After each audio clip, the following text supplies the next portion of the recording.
Welcome to tonight's I Can't Make This Stuff Up.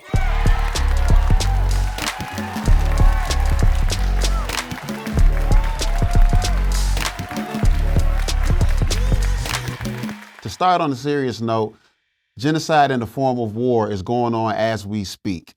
I really can't tell you what the name of this war is, but some say it's Israel versus Palestine, Israel versus Hamas, Hamas versus Zionists. All I know is that the people that want to fight are attacking the people that don't want to fight. There's a lot of innocent people getting killed in this war. It is people across the world protesting, asking for a ceasefire, and it is really bad. But it seems like all people really care about is Will Smith and Dwayne Martin doing a horizontal putt-putt in some trailer. I can't make this stuff up. What's more important, world peace or Dwayne Martin getting a piece of Will Smith's sweet 6 degrees of separation ass talking about some, you are a legend. Nope, I am legend. I am legend. Back on a more serious note, it's looking like Israel and Hamas might be doing a breakthrough deal for about 4 days of ceasefire to release hostages. That's a good thing. And according to CNN, it might span to 10 days. Unfortunately, some Israel officials are saying it's probably not going to last that long. And I'm sure social media is much more concerned with certified lover boy putting 6 new songs on the For All the Dogs album, the Scary Hours edition. He added 6 new songs very sporadically because Joe Buttons was talking about the new album and he said that it's not mature like he should be. He keeps talking about the same things, or he's talking about things only really young people can relate to, and he's a grown man. And Drake did not like it. He took to social media, calling Joe Buttons a failed rapper, and he just kind of went off on him, but then really quickly did exactly what Joe Buttons said. In other news, Diddy and Cassie have settled for 8 figures for the case of Diddy allegedly sex trafficking her and sexually assaulting her, rape, and abusing her. They settled and both said that it was amicable. So I guess we'll never know if it really happened. And now, Jamie Foxx, Jimmy Iovine are now in a hot seat for sexual assault. I can't tell you if any of these things happen. You know, it's all allegation. It could be true. It could not be true. The only way we're going to find out is if these things actually go through court and everybody tells the truth. But what I want to know is if Jamie did do it, which Jamie was it? Jamie Foxx before or clone Jamie? Because you know, they say it's 2 of them. Look, with all of this crazy stuff going on, from the wildfires to the sky being red a couple months ago, to Beyonce having the 4 horses on her album cover, to this war in a biblical place, to these Noah floods is plaguing all of the ankles of young black men across America, I'm going to go get 2 hotties. We're going to build a boat. We're going to get up out of here, and we're going to repopulate after the good Lord come down and Thanos snap all y'all the hell up out of here. But one thing is for sure, when the end of the world comes, I'm going to tell you who won't be there. Lauryn Hill. This is tonight's I Can't Make This Stuff Up. Welcome to Late AF with Dean Beanz.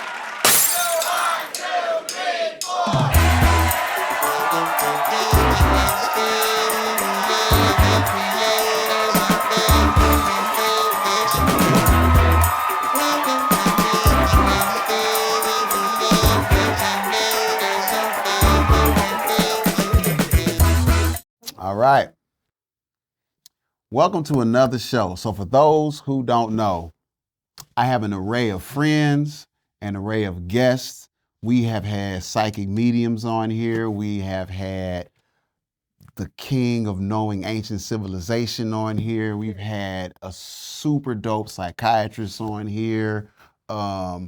We've had a woman who is knows American history like no other. And today we're going to go to a different realm. So if you're not ready, I'm going to need you to strap your seatbelts on. If you're a lady, you might want to put a towel up under you because you might moisten up just a little bit. We got a very special guest in here. These are two friends of mine. And ironically, we have all morphed into who we are. Mm-hmm. I don't want to say different people. We morphed into who we are. I want y'all to give a warm welcome at home. Y'all can clap, I don't care, for Professor Gaia and Julius in the building.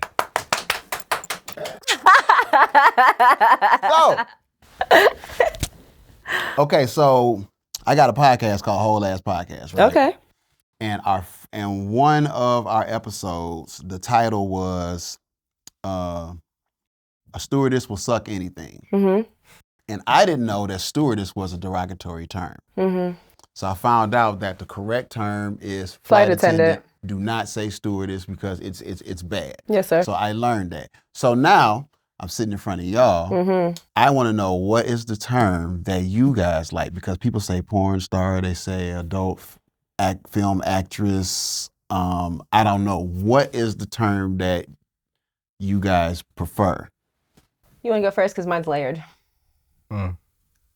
They're all layered. They're okay. I've heard sex worker, but sex worker is cool, but it's real. It sounds a little too yeah. But I think a lot of people just go with whore, but it's all about how you say things, right? It's all about the intention behind it. Mm-hmm. So we can feel what you mean when you say it. So no, people just like to play with it because you want to make light of the situation, right? Because it is hard work, but it is sex work, so you know hard work. Giggity, giggity. You understand. You're dealing with people's deepest dark secrets, and you have to hold them. So they put the work emphasis on there on purpose because it is work. So it's really not a specific term. It's however you put it. Okay, that's my response. Yeah. But I'm gonna let you finish. Okay. It's encompassing. Okay. Because top tier sex workers, supposedly top tier sex workers, people who don't have to take their clothes off, shun the ones who have to. So sex work encompasses all of us so that you understand we're all doing the same thing. We all fall under the same scrutiny. You're no different. So it's also to bring us together too, but also put emphasis on the amount of work is being done in this and how many of us there actually is in the world. And it is a wide world of fetishes. Excuse me. So, as I told y'all, I was married to a dominatrix, right? No, I'm not submissive. Well, depends. Exactly. But anywho, depends on what it is. You ain't married to a dominatrix because I have some type of switch energy in you, okay? Right. So, I remember she told me about this one client, right? He was a chubby guy. And she made him get naked. She stayed fully clothed in her dom leather wear. And she would literally just poke him in the belly and call him the Pillsbury Doughboy. And he would giggle until he climaxed. Period. So everybody has their own kink. It is a wide, that taught me that it made me not look at that as weird, but that's just your thing. Because some people like feet. Yeah. And they just really like feet. It's not my thing, you know what I'm saying? But I can't be mad at you for that. How, when you're first starting off, and this is what, you like your work, but it's still work, right? Yeah. When you're first starting out and you say, here's this wide world of sex, this is the realm I want to do the work in. Okay, well first, can I back to the original question? I'm sorry. I just want to add some stuff to it. So in our industry, we have this energy. I'm comfortable with the term sex worker, and I'll get into why I'm comfortable with that in just a second. Okay. But there is this structure that a lot of other sex workers would call hierarchy, where women who, again, sex work is the umbrella. We are all underneath that umbrella. Those little metal tension rods that hold up the strength of the umbrella, that's a stripper. That's an escort. That's a cam model. That may be, what's another one? Throw some other ones out. A phone sex operator. So a streetwalker. So all of those things are separate, but they're all under the guise of I make money off of sex energy. I It's like prefer, genres. correct. I Gotcha. prefer being called the sex energy artist because I'm not just playing with sex for money. I am intentionally focusing on your energy. I'm trying to figure out what your intention is. What do you want to do? Where are we going with this? How do I help heal whatever energy you have? Whereas the broad term of sex work is just people who are using sex to gain work, finances, currency, to then move into the world. Same thing like with anyone else who has an everyday job. Right. The worker part, like a blue collar worker, you don't get offended by someone calling you a worker, right? It is what you do. You're It's working. what you do. So that's just that's the recognition of what I do is a job. There is legitimacy to it. Right. None of that is changing. Pay taxes, just But like my everybody genre else. of work is very much under the guise of sex. However, when you deal with people who don't like because all sex workers get correlated with being like streetwalkers, which is Wow. also like I have so many women in my lives who have chosen that road. They're like But call girls or yes, actual on the street. absolutely. Yeah, But it's a separation too. Exactly, the Call argument- girls and girls that walk the blade are different girls. completely different girls. Wow. And they will be annoyed if you call them the wrong one. But I think it's because in our society, we've done such a great job at making people who choose sex work feel so insufficient as a human being on this planet that now we're fighting within ourselves. Same thing that they do in the black culture. It's like, oh, you've got your black people and then you got your niggas. Like, and we fight amongst each other just based off of those identities, even though we correlate and clash over them all of the Absolutely. time. So same type of energy. Sex workers encompass all of us. If you argue, you lying. And then from that point, it goes into a space of what pocket do you reside in the most? So, and then you ask, why do we choose this as our... Your specific lane. What made you choose the lane that you chose? Because you guys do couples. Absolutely. You know, I say during the pandemic that really started to emerge. Yeah. I'm gonna give a shout out because I'm a porn watcher. Yes. Loyalty and Royalty. I watch. Period. I I fuck with them. They're watch dope. right, they're pretty dope. you Yeah. know? And what I like about them is that you can see when two people got hired to have sex with one another. Yes. You can see two people who like having sex Correct. with one another, and that just looks better to me. Correct. Right. So, what made you guys choose your lane? And not just get a contract with an agent and Ugh. right. I'll go first on this one. I think I started off as a independent cam model. I was working with the studio at first in Las Vegas, and that didn't go well because studios tend to be very pimpish. Like all of the girls are working these sets, and then you've got someone in the back who's taking like half of your percentage, but they're not really helping you. Wow. So that's where I started at first. I was the first 3 to 4 months of myself in the industry, I was making like 17% of all my earnings. So 17? didn't matter. I was still racking $1,000 a week. Never made that ever in my life. You hear me? So it was like, Right. at the time it was like, I don't know about this. But then when I got that first check, it was like, I know think about I'm this. fucking with this shit. This is dope.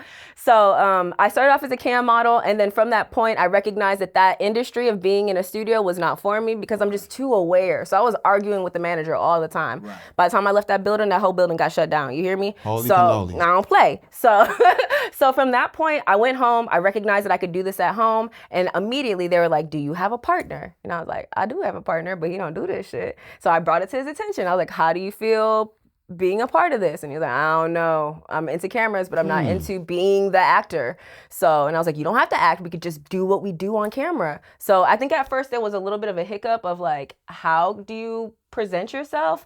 But from that point, it just came into a position of like, I'm not faking anything for the camera. I very much want to be in love with you on camera. I want people to see what black sex looks like. If there are mishaps in the bedroom, I think sometimes people tend to get very, very embarrassed in front of their partner or with themselves, as if though it's like a knock to the performance. But it's like, Because it's on camera, it makes you feel differently. And sometimes I've been in rooms with people where there's no cameras at all, and they feel like the pressure of someone judging them is going to then fuck with their performance. So it's like it's a disconnect immediately. So for me, it was like, I want to show people like when I fall off the bed, or like when I snort in the middle of it, or like when I'm uncomfortable, like I show all those things because I think that's a part of those moments in sexuality that we have with our partners that are very intimate, those things happen in them. And I feel like a Right. huge part of what's going on with like the mainstream porn industry is that They wanna it's show so perfection. cut. It's so pretty, it's so proper, it's so like tailored to being perfect, presented perfectly, which there's an audience for that. Definitely understand that.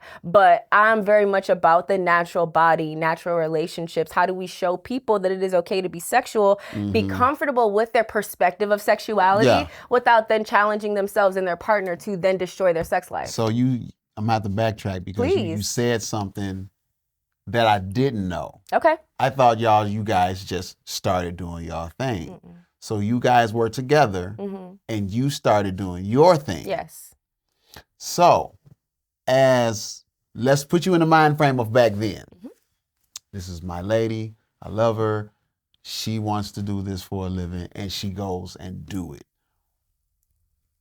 Did anything happen to your brain at that point of time? Any kind of jealousy? Did you feel leery about it? Were you worried about anything? Absolutely not. But we already established trust before we went to Vegas. Like it was we knew we had to grow and we didn't know which way that was, but we were just open to see whatever developed, we were going to support each other. So it didn't matter what it was. So were you there for the first shooting? No, I was in the parking lot probably.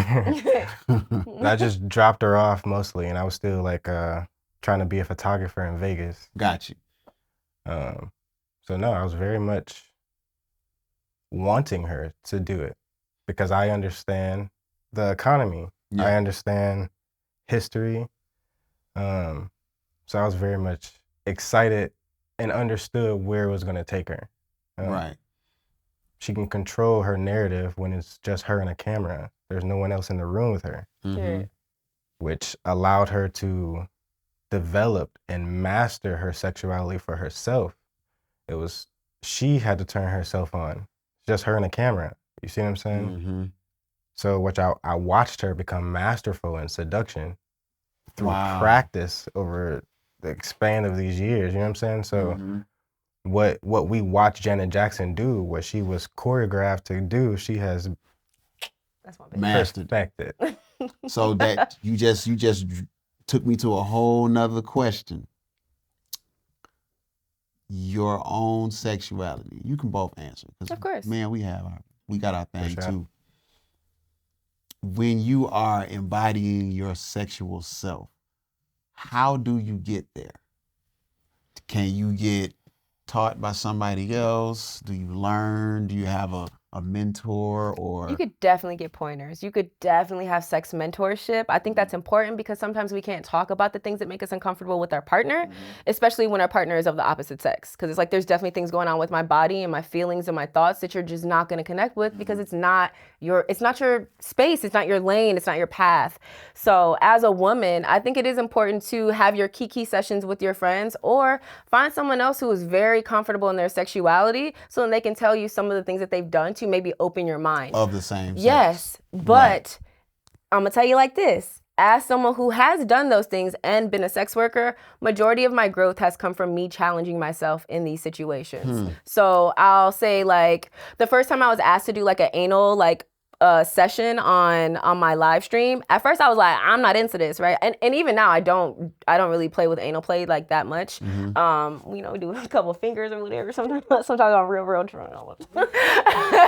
But overall, it has really just been me being like, okay, I want to figure out how to come harder. So let me grab this toy. Let me make sure I have this lube that I like, or coconut oil, whatever you use. And I'll just sit there with myself. And I've gotten really comfortable with mirror work. So a lot of the stuff that I practiced early on in my I put the mirror in front of me. So then that way when I start to get timid or I'll look away, I'll immediately recognize that there's a space of shame there. And I think that's a lot of the things that trap us from being sexually open and liberated, it starts at that core space of shame. Like, these are things I was told as a child, or like when I was younger that it's wrong if I do it, or like when you're masturbating as a young adult, like you get caught by accident, people immediately shame you instead of having a conversation. Like, this is normal. Like, it happens no matter what age you are. In the fucking womb, children are still playing with their genitals. Like, this is something that is documented. So it's like we grow up and we come out of the womb and immediately we're put into this world of like, it's not okay to do this. Don't show this part of you. If someone asks about this, don't acknowledge it. And you're building this fucking wall of like all the things you cannot access. So for me, it's really just been like, put the mirror in front of you, start doing the work, have conversations with yourself. Like, when you feel uncomfortable and when you're not sure about things, then I'll take it to like a Madam Gumbo and be like, yo, have you ever dealt with this thing with your body? And she'll be like, she's a microbiologist. She's like, so it's gonna trace to this and this. So I'm fortunate to have somebody who... And a sex doula. She's so many things. A Clinical sex therapist. A sex doula.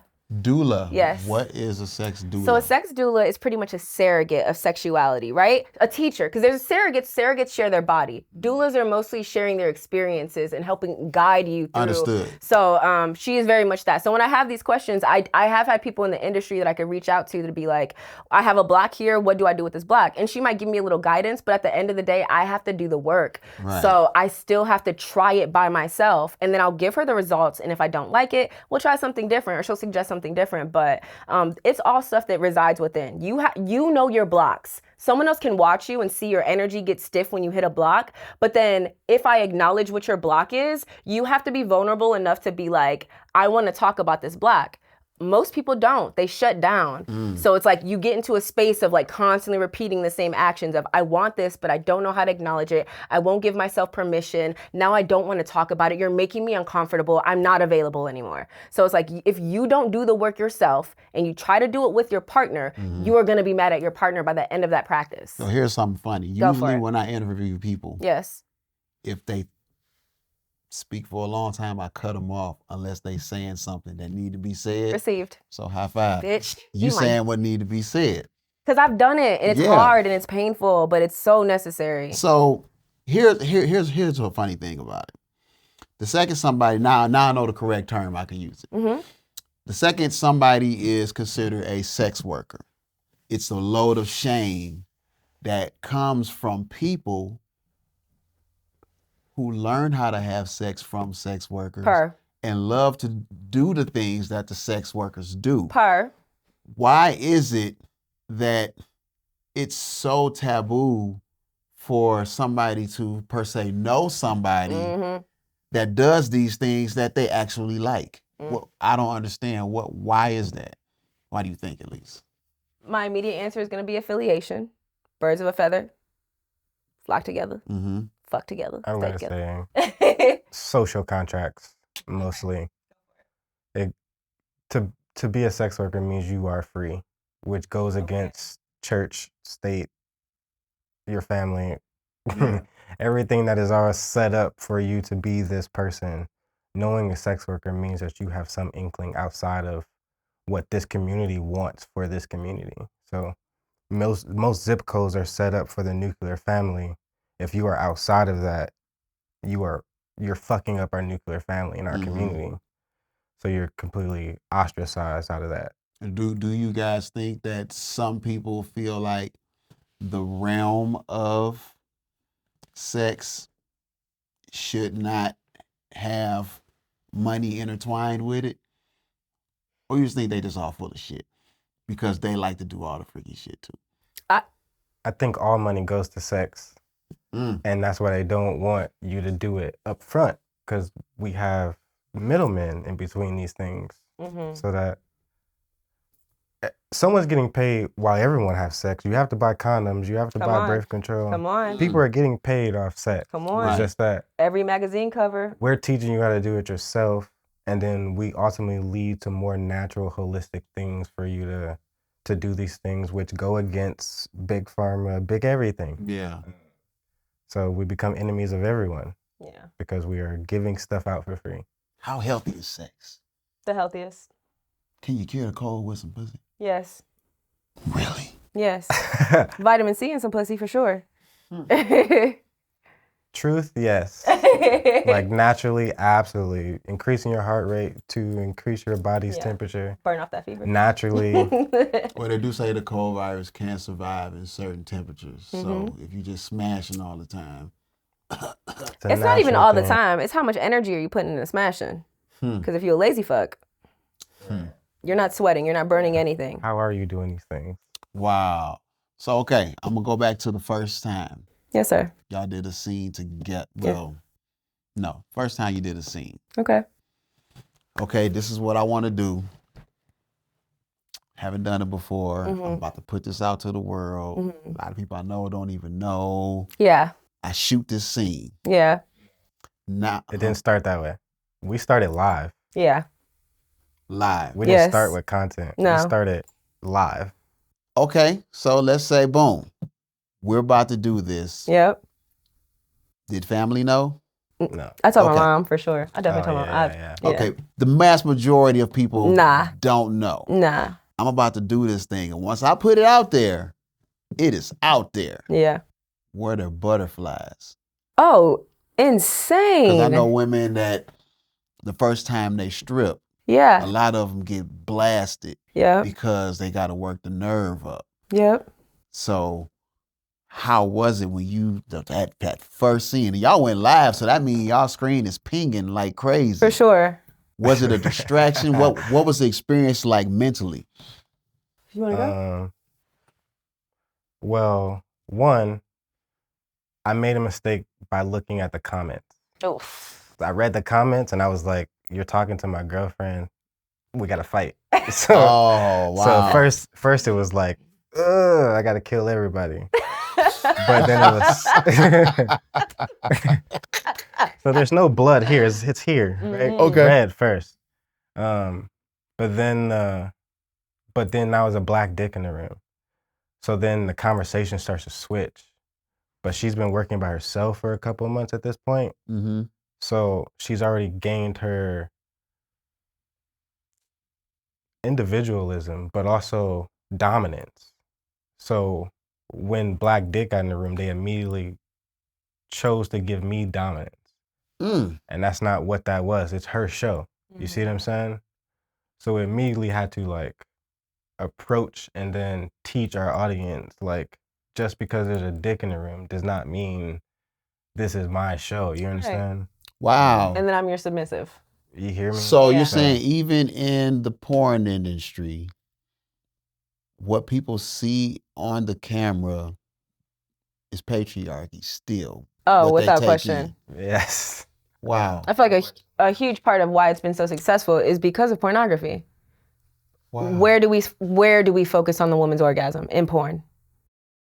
Only when she's squirting.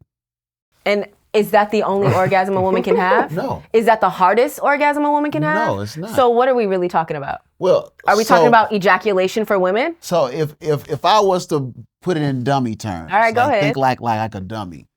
If we're looking at a visual, a woman's hardest orgasm isn't external. Right. So for the eyes, it's not much to see. Right. Where a man's, it comes out. Right. So I think if I was just to be thinking about marketing, I would be like, yeah, because men always externally ejaculate. Right.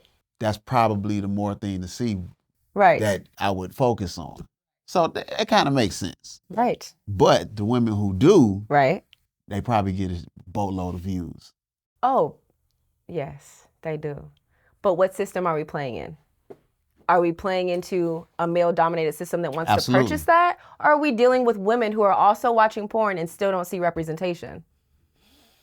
So again, it is a male-led idea still to this point. Wow. So what do you think the percentage is of, let's say, out of 100 people that have a subscription, men to women? What is the percentages? For my subscription, 95% are men. 95% yes, are sir. men.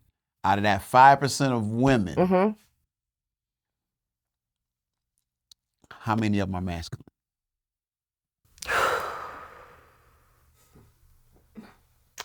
Probably 4%. Wow. So 1% is a feminine woman And are they just specifically wanting to see you or wanting to see Julius? Oh, sometimes it's both, but when they subscribe to MySpace, it's mostly because they're trying to ask me questions about sexuality. They're trying to find identity. So the feminine woman is going for education. How do I invoke that? How do I get what you have? How do I think I'm attractive enough to be that? Because they're living a life with partners and people around them that don't make them feel like they can be powerful in their sexuality. They feel ashamed. Wow. So they're looking for someone who is doing it regardless. And they're like, how do I achieve that? Holy cannoli. Yeah. It's pretty fucked up. It's deep is what it is. Because you have this whole realm of a space that we all enjoy. Yes, sir. But we're afraid of it. We're super afraid. That is crazy to me. That's like, I like playing basketball, but I'm scared of balls. Pause. Keep going, hit play, baby. Like it just doesn't make sense. Like none of us got here without sex. And that's my point. We're all sex workers. None of us got here without smashing, and hopefully when it happened, it was enjoyable. I'm sure some wasn't, but we all enjoy being pleasured. And so if this is, I can tell you now, I learned everything from Justin Slayer. Because I noticed that women, the women in his movies actually enjoy it, and you can see them enjoying it. And I was like, I want to be that dude.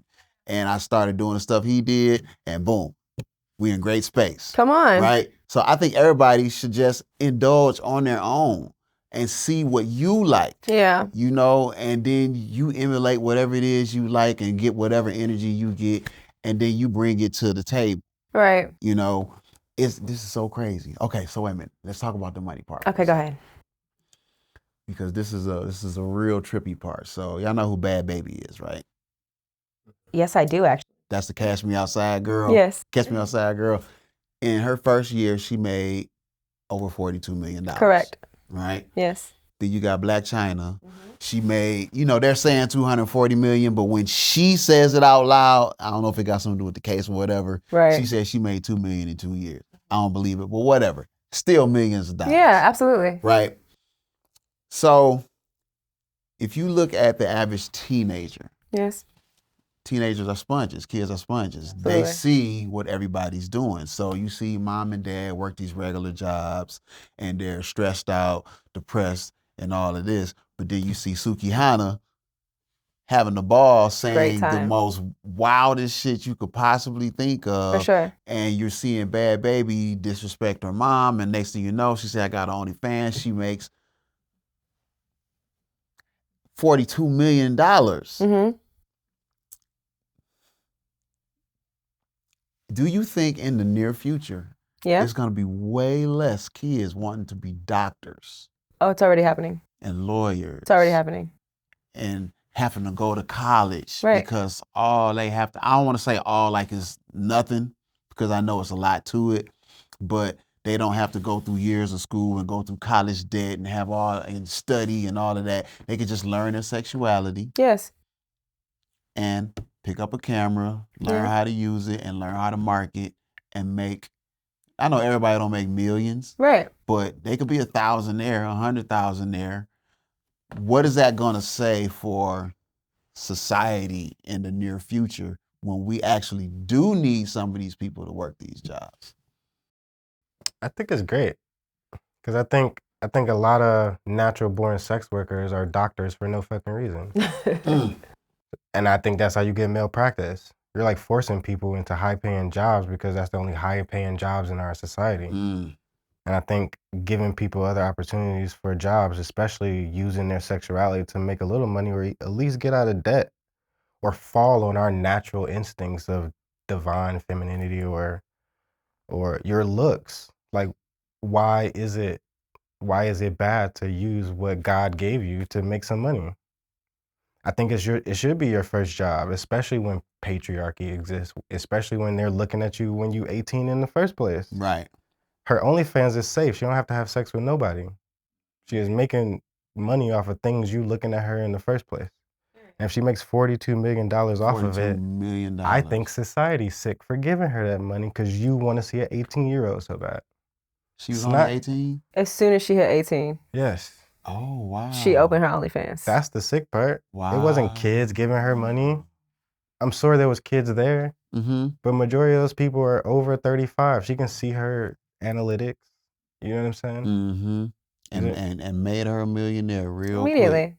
So do you think that will discourage more kids from going the traditional route? Yes. I think that people are seeing their It still work. parents. Yeah, You still got to do work. period. I watch my parents, not me personally, but I'm looking at people who've watched their parents go through 40 years at the same job. And when retirement takes place, no one is taken care of. None of those benefits are as full as you thought they were because renegotiations happen. Absolutely. People lose their abilities to keep their fucking contracts. Like, it's all types of things. So why would I work 40 years consecutively for one company that gives me a fraction of the money that I'm creating and earning this company for you to then fuck me over at the end of it when I made the contract with you that this is what I get? I don't have to do that. I can go shake some titties online. I can go do this cute dance and flash the camera, and you're going to give me your money. And I'm going to make what you made in 40 years in a year and a half. So it's like, of course, look how we're encouraging them to do these things. Yeah. On top of that, we're already integrating artificial intelligence so quickly that now people who want those jobs or are looking to get into those lanes, you're being replaced out within the next 5 to 10 years. This is true. So it's like now I'm gonna go to school. I'm gonna blow $200,000 on my education, and then when I get out of it, I'm in so much debt that my first 5 years of even trying to figure out where my job is gonna be is trying to figure out what I owe you back to then have a job where I'm working 40 hours a week and I'm still making under minimum wage in this country.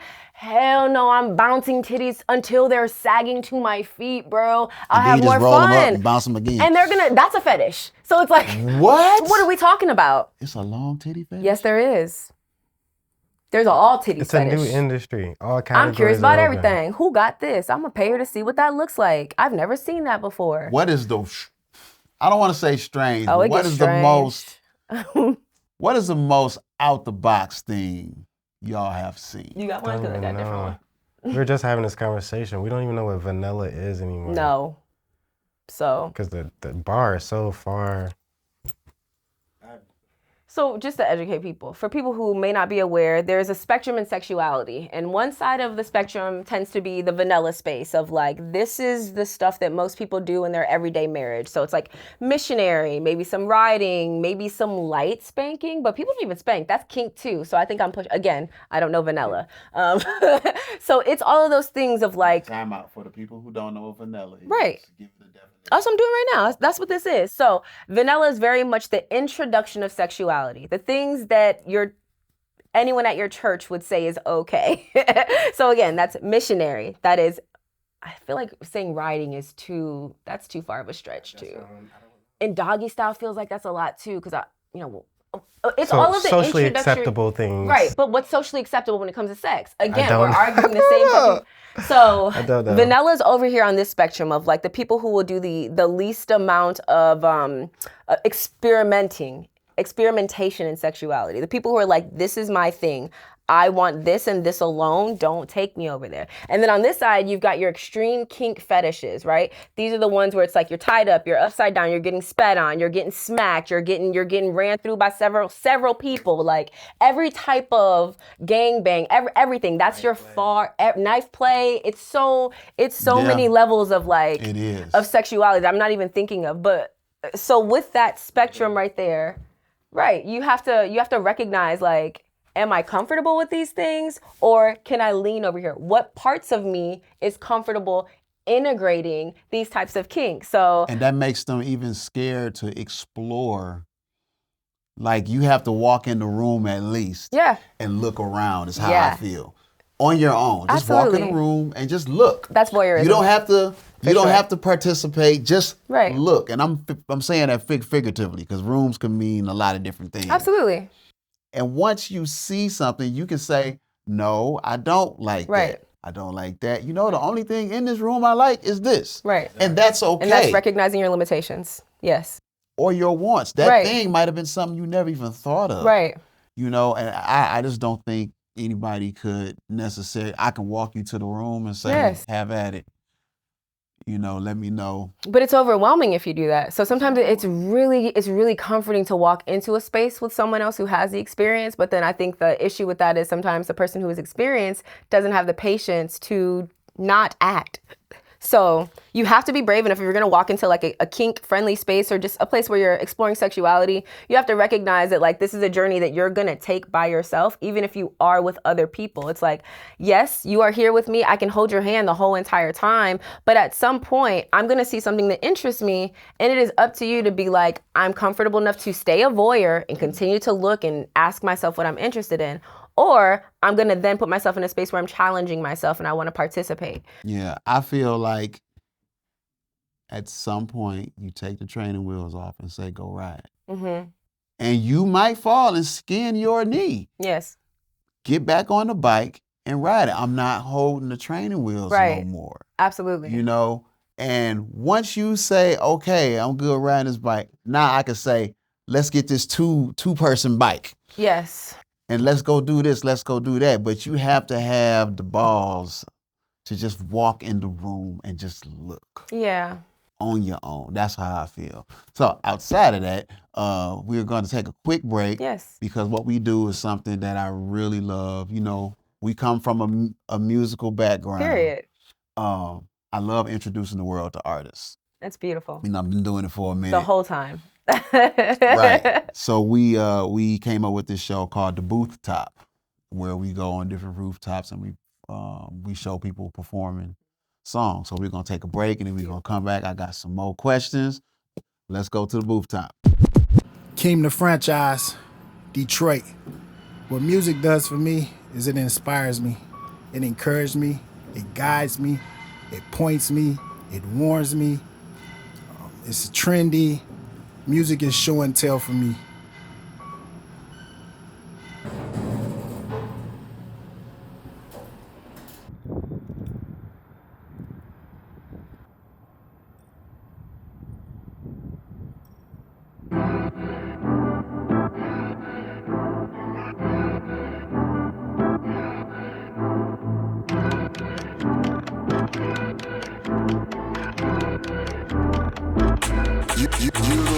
You the one I call the most hot. They don't want that smoke. Hand-picked, handcrafted, sauced it up and made me dope. You the one that's 2-3. Fourth quarter clutch jean, high five, whole high trophy, 6 rings. You the one my day ones, a few from day 2 who stay true. Came through, that's loyalty, the same crew. You the one that answer when I call after all the smoke clear. Oh yeah, you the one that's still here. You the one, you the one, you the one, yeah, you the one, you the one, you the one, yeah, you the one, you the one, you the one, yeah, you the one, you the one, you the one, yeah, you the one, you the one, you the one, you the one, you the one, you the one, you the one, you the one, you the one, you the one, you the one, you the one. You the one inspire me, working towards sobriety. The demons you fight privately and the pressures of society. You the one who cook food, put me in a good mood. On welfare with a bedroom and well-groomed with new shoes. You the one that helped me when I wasn't healthy. Told me to get a real good picture of myself like I be taking selfies. You the one caught my eye. Only a few things catch my heart. Those are the things that I only pursue. See the difference between the two? You the one, you the one, you the one, yeah, you the one, you the one, you the one, yeah, you the one, you the one, you the one, yeah, you the one, you the one, you the one, yeah. You the one, you the one, you the one, you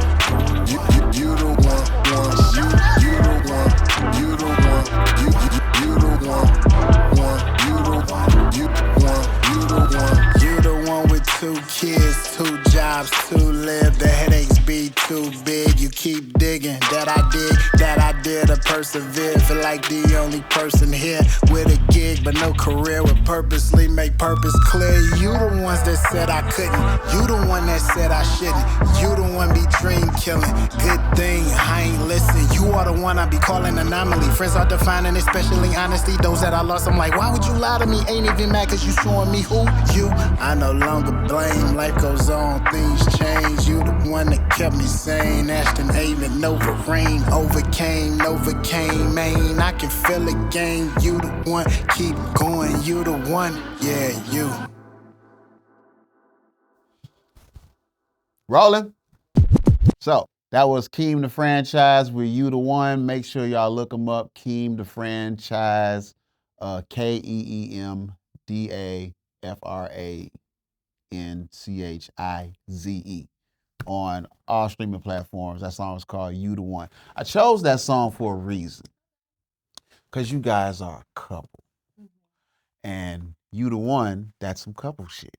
You know, although he might be talking about, you know, maybe religiously, I feel like love is a religion. They say God is love, so that's what it is. So I'm gonna flip something. So usually when people have bad relationships, right, and they break up, they can think back and say, I remember all of the red flags that I should have been left that person alone, right?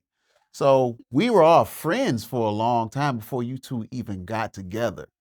So now looking back on those days, how many green flags did y'all see where y'all was like, we should have been got together?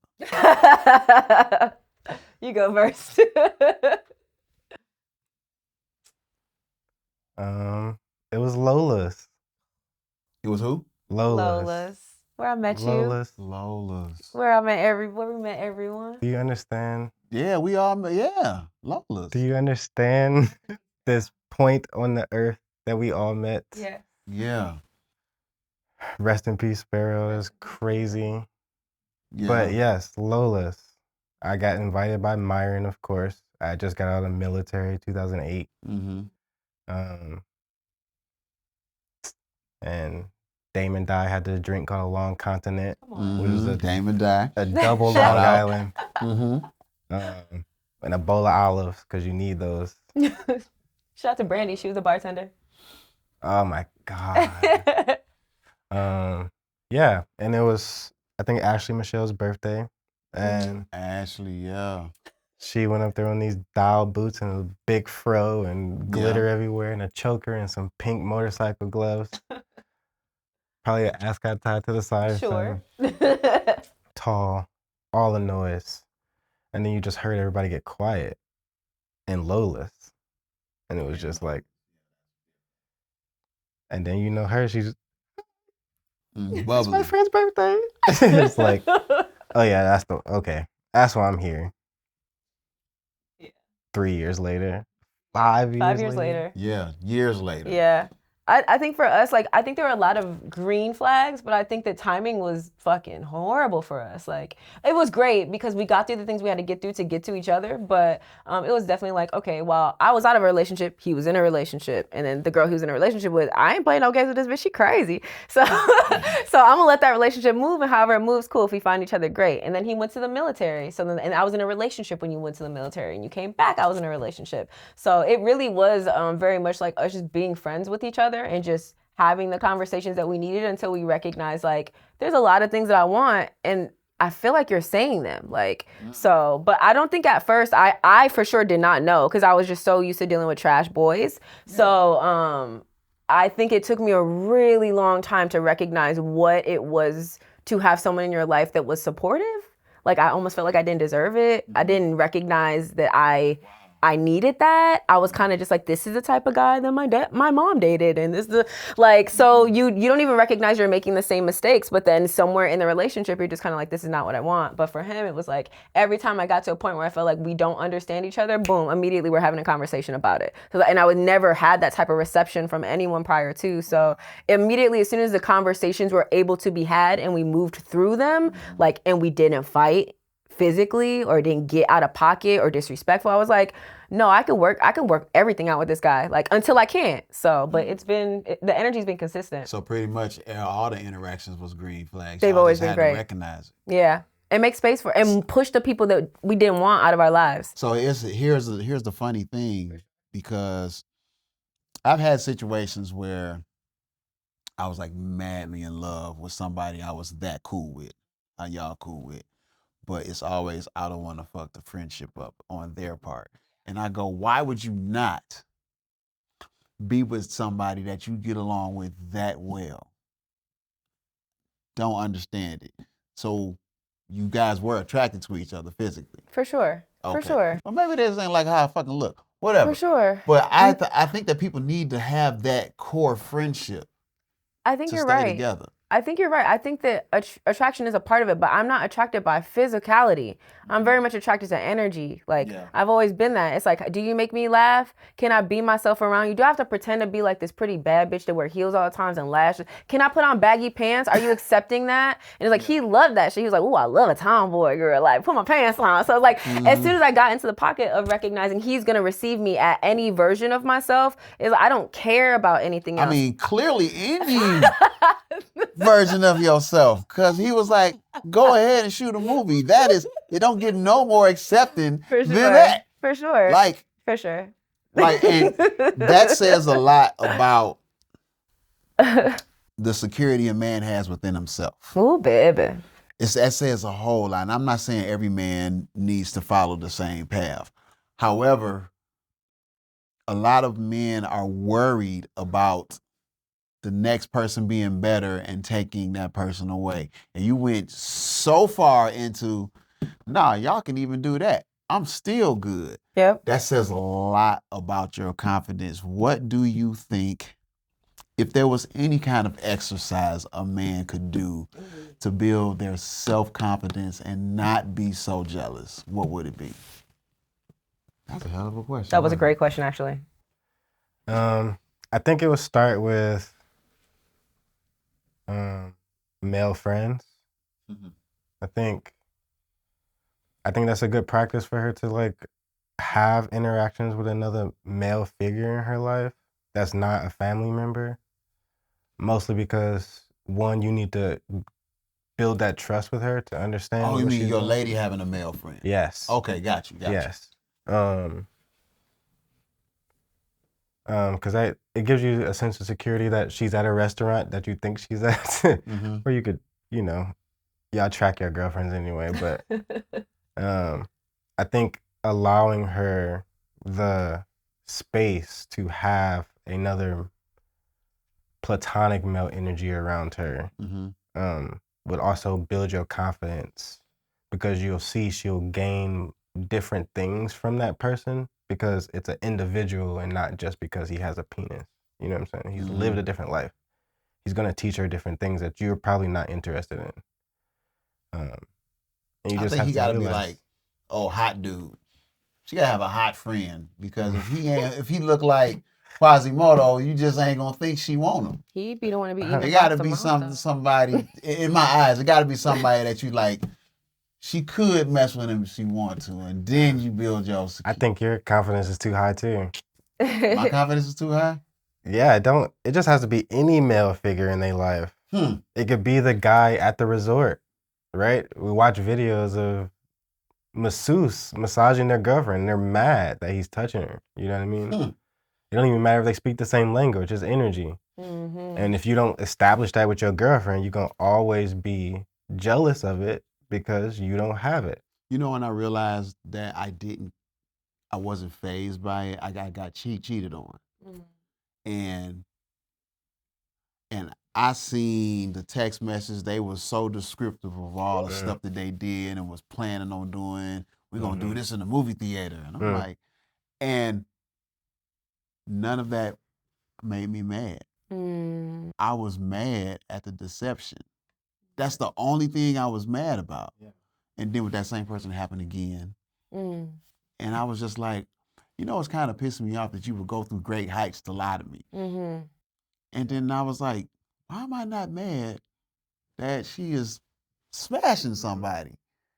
And then we ended up having an open relationship. And I realized that it didn't bother me at all. And then it got to the point where it was like, okay, let's put this out here. We're going to have an open thing. And I said, what are your rules? Whatever you say it is, I'm going to stick by it. And she said, I don't think you can do this. I said, you have no idea who you're talking to. You have no idea. If I say I'm going to do something, it's done. I'm doing it. You know, even if I don't feel like I want to do that, nope, because I said I was gonna do it, I'm a wise guy. I stick to my word. Word is That's bond, everything. for sure. So she said the rule was we can't have relationships. I say, oh, so we just got to let it be known that this is just this and that's it? She's like, yeah. I was like, okay, done. So I went to my person. I said, this is what it is. I can't go no further than this. I don't even if I start feeling that way, I can't do it. She's like, okay, cool. She started having a relationship. And that's what I got mad at. Not that even that she had the relationship, but because you said you wasn't going to do it. And you did it. And you did it. And that's when I started to say, whoa, let me look in the mirror real quick because I'm not normal. Because I know if I tell this to any of my friends, they're going to be like, man, is you crazy? Mm-hmm. And I was like, I really didn't care. I only cared that you treated me differently. Right. Damn. So then I started to explore. So we were all raised with this normal mindset when it comes to relationship and love. Yeah. What was your threshold that busted you out of that? I think she was already in the music scene in Detroit. So all her friends are male. You know what I mean? They're all a bunch of rappers who have a lot of confidence. And was or on her seems head. like, you understand what I'm saying? So there was no getting used to it. It was get with the program or lose the person you were really interested in. You know what I mean? She just happened to be a person of thoughtfulness. So she understood energy and was like, this is my friend, and that's what this is, and I'm going to hang out with him, and you have to be okay with that. But I'm not doing anything. If I do, I'll tell you. And I have to trust her into doing that. Yeah. Everybody was on her head. Hell, I was on her head. You And she understand was what I'm like, saying? no. And I was like, fuck it. We friends anyway. I think you're stupid if you was not. Am I lying? I'll hug you as soon as this is over. I swear. Like, what I noticed is a lot of people can't take rejection. Yeah, Right. for sure. That part. So when when I was in elementary school, all the girls considered me ugly. I was crusty, dusty, ugh. They used to literally say ugh towards me. It did not stop me from trying to holler at them. Period. So give me my no. And once I get my no, all right, we cool. Let's go back. Let's go to wherever else we're supposed to be. I think people miss out on a good friend, a good business partner, because they only want to accept romance. Right. And I'm like, nah, I'm going to go. If you say no, okay. Yeah. Well, won't ask that again. And I can literally switch it off. Will I ever think they still attractive? Of course, but if that's not for me, it ain't for me. It's cool. You know what I'm saying? And I think more people need to inherit that and not be so scared. That's a higher level of relationships. You understand relationships though. And you've been doing it clearly from an early age in your life. Yeah. Where you understood your confidence and how your rejection doesn't mean it takes away from your confidence. For sure. But see, your confidence is there because I would have never said that in front of a guy that's not confident. Right. You see what I'm saying? I absolutely do. You dig what I'm saying? I absolutely do. Yeah, like to me, this is a learning experience for a lot of people because if you are just secure in yourself, you will be surprised at the clarity you could have. And that's why I fucks with y'all, because y'all walk in y'all path and don't give a damn. Sometimes I'll go on y'all pages and it just tickles my soul. Because you throwing him in the air. He has a lace Speedo on. He don't give a damn. Fingernails painted. It's nothing about him that makes me say that's not a whole ass man. Period. Right. You know, I've seen him on some tough shit. And tough don't make you a man. Let me say that first and foremost. But we all men should have some toughness in them. Absolutely. I just believe that because that's the kind of nigga I am. Period. But I love to see people walk in their path, not care what anybody think, and excel. Yes, sir. That's the bigger part. Like you guys are climbing in the world that you want to climb in. When people say, "Oh, it's only 9 planets in the universe," I'm like, that don't include your world. It don't include your world. It don't include my motherfucking world. So I don't care what y'all talking about. And y'all take y'all world and y'all put everything in it that y'all want to be in it. Now let's talk about the things y'all put in y'all world. Okay. Because some shit had to get kicked out the world. As every world. Right? Every world that exists. Everything don't belong in your No, it world. does But not. sometimes you gotta let it in to even know. Absolutely. So I've had experiences where I did things and it let me know that, oh, what you should be doing is taking care of you. T-shirt. T-shirt. Oh, I felt that so deep. So we're gonna talk about Yes, sir. the collaborations, the camaraderie. What is the experiences that made you guys realize we need to hone it in and take care of home first? Captain Eloquent, would you like to start? Captain Eloquent. Oh, I see where you at. Ready to fire up. My drink almost gone. I think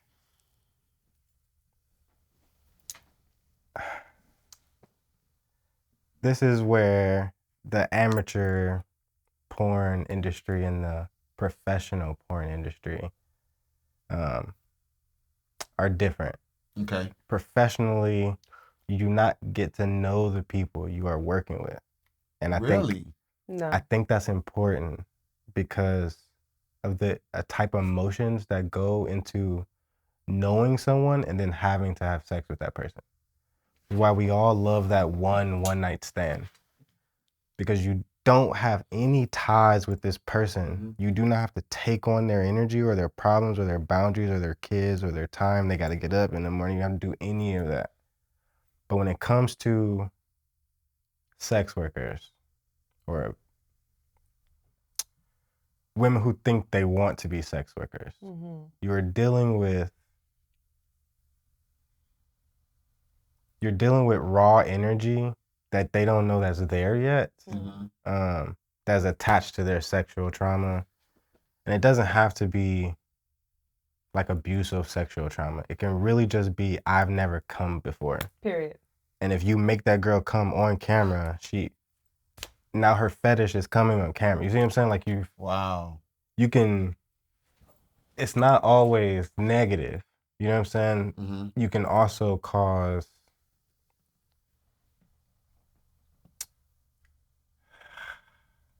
You can wake a nigga up. How about that?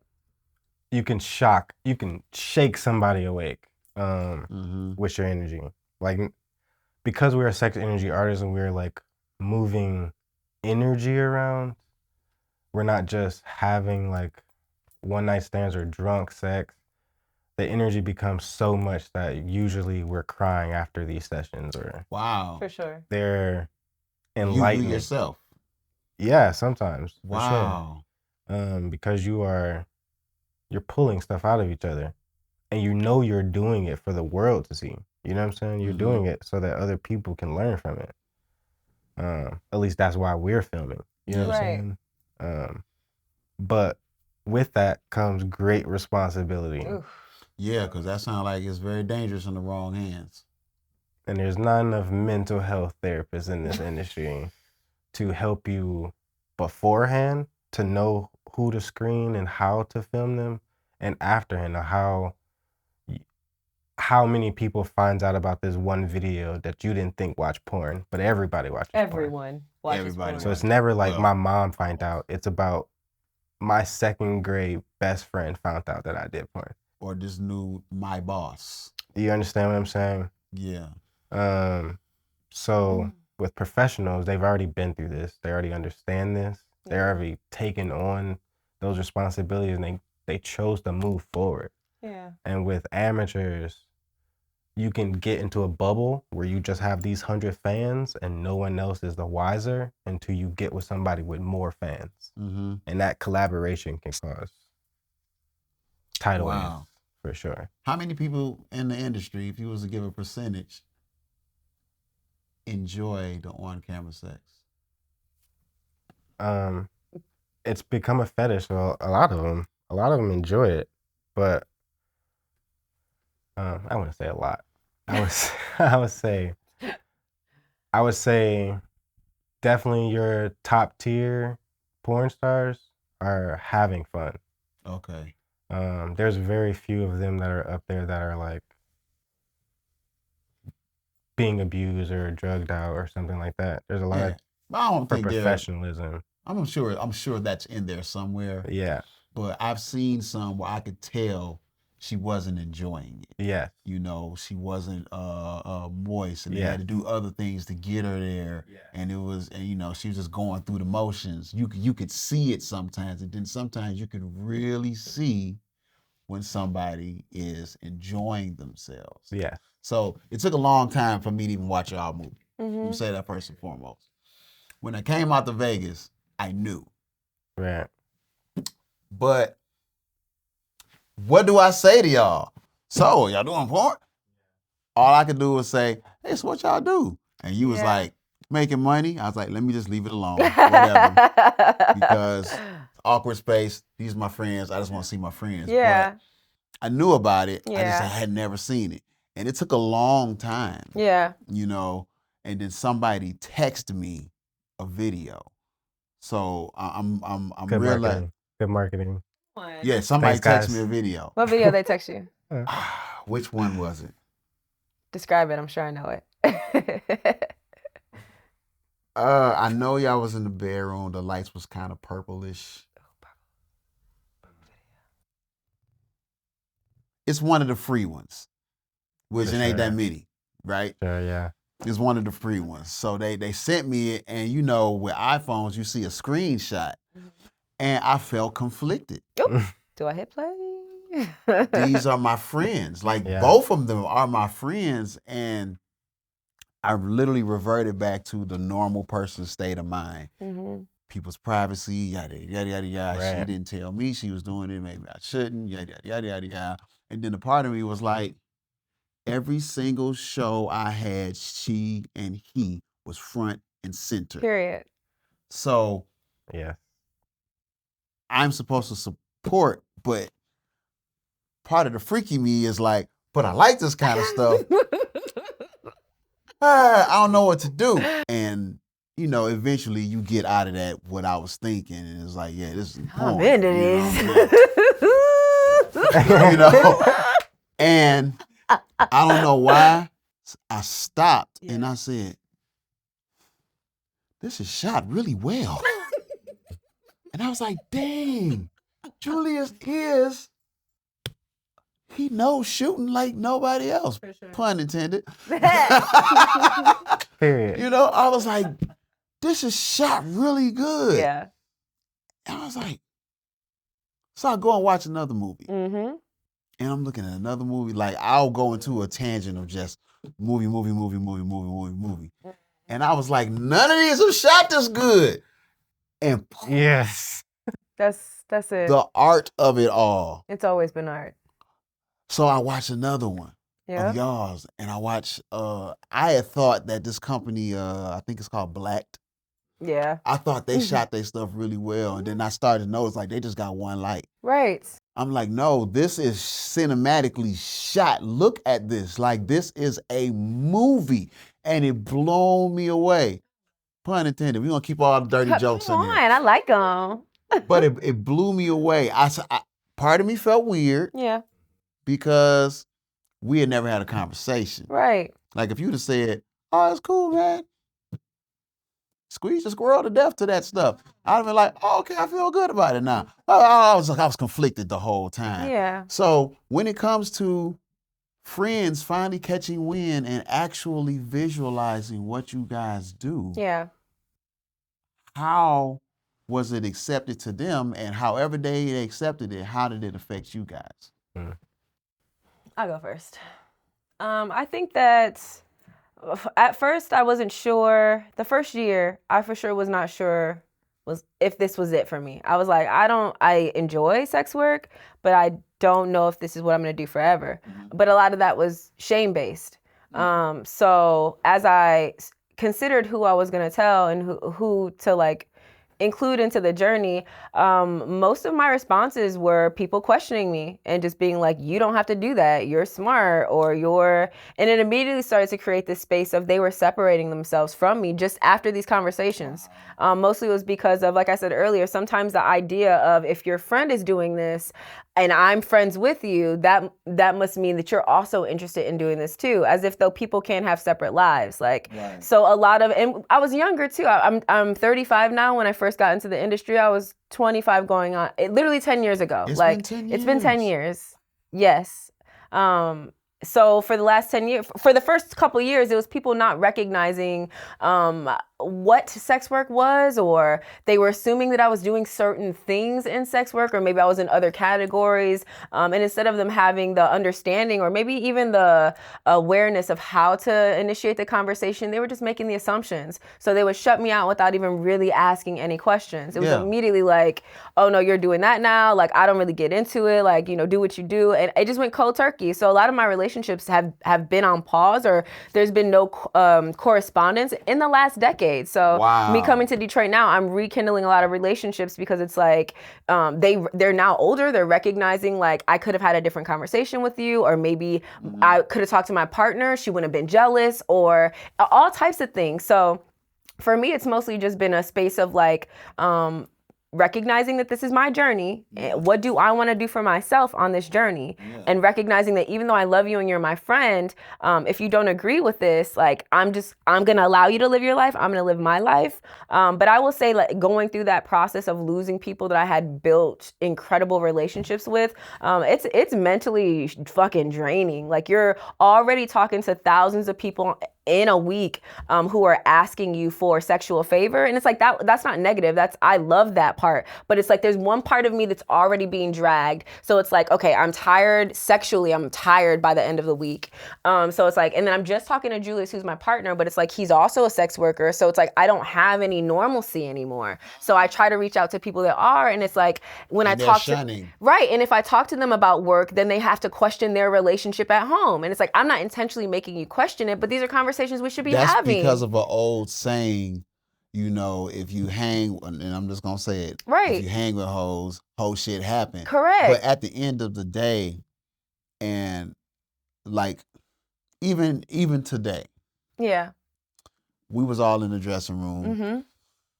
Part of me was like, they do what they do. I'm about to just change clothes in front of them. Period. But there's a respect level that you got to have to at least know you can do that. Absolutely. So because we didn't have that conversation, right, I went in the other room and changed my clothes. Understood. You know what I'm saying? I think that people, they generalize so much that they just fuck everything up. That's the best way I could put it. They just mess everything up. Just because you do what you do don't mean that you're free for all for everybody. That's not that. You're in a freaking relationship, a committed relationship for a long time. You know what I'm saying? But people, they impose their own fears onto you guys, because they might want to do the things that I always said, when somebody accused you of something you didn't do, they're really just thinking with their mind frame. That's what they would have done. Period. So I think a lot of times when they speak on people who do what you guys do, they ain't really talking about y'all. They're talking about themselves. Yes. Because that's what I would do if it was me. But that ain't it. Like, I see two people that are genuinely, in love with one another. For sure. And genuinely like doing what they do with each other, for other people, in front of other people. I see y'all very mature in the realm of sex. Y'all don't come across to me as perverted horn dogs. Y'all come across to me as people that really love what they do. And that's a lot to learn from. And I think it's good that you learned that on your own, and you learned that on your own, and y'all put that together. That shit is dope as hell. Everybody need to learn how to do that. Put the camera on me. Everybody need to learn how to do that. Like, learn your sexuality and your partner's sexuality, and y'all put that shit together and make something super dope. It might not match all the time, but just try that shit. Period. So, back to y'all. Scenario. Can Y'all- I want to, you Yeah. said something and I just want to add to it because Give it you're to me. right. You said learn your partner's alike abilities and learn yours as well. But I think the part that is important is continue to learn it because these things change every fucking week. And people don't recognize that. And the version of you that I had sex with last week is not going to be the version of you I have sex with next year. And sometimes we constrain our partners into being the version of routine. themselves that we thought that we were with. But it's like you're giving them no space to continue growing. Just like you grow in your career field and you want to continue to excel. Same thing in sexuality. Same thing in musicality. Same thing in every facet of your life. You're going to continue to grow as you acquire more information. And there might be things that he learns to enjoy that I do not like. It's just not my thing. And I've tried before to make those my things, but they're not. So a part of the learning sexuality with your partner and yourself is also learning what things don't work for you and respecting the fact that if that is his thing, how do I support it without him feeling like he has to break my heart or without me feeling like I have to compromise and be something that I'm not. So the learning your partner and their sexuality is super important, but the part that needs to be stressed is that changes. You have to continue to want to learn them. Yeah. For sure. So Wow. that was great though. You know what? I'm just gonna add something racy because I just feel like it Her, right I now. like it. I like nasty stuff. Go. Everybody has a patented sex move. Oh shit. Holy trifecta for me. What is the holy trifecta? So the holy trifecta, this is well, I don't know, we've done it a couple times, but this is something I kind of like started messing around with when I was doing like a solo show. So I had this huge, super long dildo. It was Prince Yoshua's, I don't know if you know who that is, but he has a insane dick. Yikes. And he has this replica. So I do this thing where I put it through my bosom and it comes up, because you know people like, how do you say that without it getting bleeped out? Breast smashing? Yes. Gotcha. Great. You're so good at this. It's going to be great. So breast smashing, I will do this thing where I just push it through the gap, right? So boom, that's one. So you do that. That's one motion. That's breast smashing, right? Okay. And then you have the second motion, which is hand smashing, right? So while it's through the bosom, you grab it from up here. So it's like almost like Got you. I got right, you. boom. Okay, boom. And then the trifecta, the third part is you then Put it's it in your oral mouth. fixation. So it's like it's a 3-level And you call that the what? the holy trifecta. The holy Did you make that name I up? did. The holy trifecta. Yeah. I totally understand what you're saying. That's your patented move. That's mine. The patented That's move. for sure mine. You What's got, the patented move? what's yours? Uh. You not telling secrets?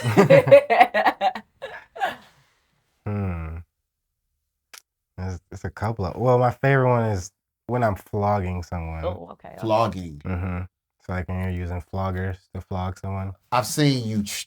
Period. Yes, got you. I didn't Yeah. know those called floggers. Yeah. Okay. So I would choke said person with one flogger and spank them with the second flogger. Yeah, they go wild for that. Wow. I like And you call that what? I have no name for it. The choker flogger. Flog choker. Yeah, I need a name for I don't know. that. I was trying to be fast. I'm not. Wow. You're usually So, good at them. I know. I'm gonna join in the conversation. Do I have a name for it? Come on. What's yours? I have two. Okay, finishers. One I call a Captain Morgan Mega Thrust. Obviously, your leg is up. I Yeah. know that much. So safe as so you really can't do it in the bed unless she's like on the edge of the bed. The ottoman is the best place to do it. Okay. She's laying on the ottoman, and how do you say? Okay, say both legs are up. right? Okay. But the guy takes his leg and he puts it in between theirs and on her side, and the other leg is back. Okay. Which means it is literally skin to skin, nothing in the way. Yeah. And then you mega thrust. Period. Is that like that thing you do when we be laying down and you put my leg on the inside, your leg on the outside, and Yeah. you, woo! But He's got the more. thing is, Okay. if you get on your tippy toes, Okay. what it'll do is it'll mangles. make the man's member go on the roof of the inside of the Oh, woman. I'm aware. It's Captain Morgan mega thrust. Okay, Captain Morgan. The other Find the one, mangles. Get the mangles. do I have a name for it?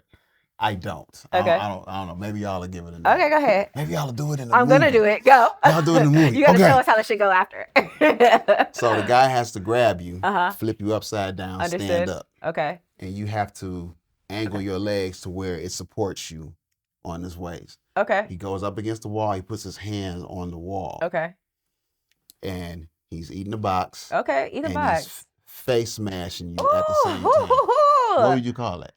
Because she don't have to do no work either. She don't have to do She's nothing but supported. just support her weight. It's giving elevated face sitting. Elevated face sitting. Or inverted face sitting. What you like that one? First or second? Elevated or inverted? Inverted. Inverted. Face Inverted sitting. face sitting. Boom. So Captain Morgan Mega Thrust. Oh, we doing that though. Face Put me sitting. upside down. Put me on my motherfucking ear. Let's go. And I'll be like, Yeah. No, you'll get credits at the end. oh man, that's gonna be great. I get credits on the porn. Of course. Come on now. For sure. Wait till we do it in this. Never mind. Go ahead. I'm sweating. Oh my God. So, in conclusion, because we could talk forever. I want to talk forever, but continue. I love how open you guys are with your sexuality, but with your relationship and with your purpose in it. Yeah.